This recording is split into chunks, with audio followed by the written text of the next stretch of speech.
அதான் சோறும் சாம்பாரும். சோறும் சாம்பாரும்? ஐயோ, சண்டே அன்னைக்கு எல்லாம் சோறு சாம்பார் சாப்பிடுவாங்களா?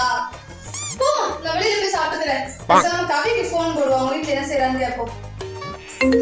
இவன் எதுக்கு நேரம் கால் பண்றா? ஹலோ, சொல்லுடி. என்னடி பண்ற? வீட்டுல சும்மா தாண்டி இருக்கேன்.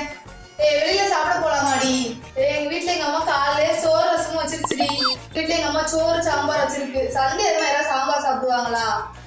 அதான் வெளில போமான்னு கேட்கலான்னு கால் பண்ணேன்.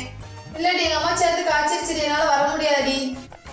சரிடி, பரவாயில்ல, இருக்கட்டும். நம்ம வீட்டுல சிக்கன் எடுத்தா அவளுக்கு எப்படிதான் மூக்கு வேறுக்குமோ தெரியல. 2 hours later. கார்த்திகா, யாரு? நீ எப்படி வந்த? சும்மா இந்த பக்கம் வந்தேன், அதான் அவனை பார்க்க வந்தேன். அட பாவி, சோறு ரசம் நல்லா சிக்கன் முக்கிக்கிட்டு இருக்கடி. மாட்டிக்கிச்சேன்.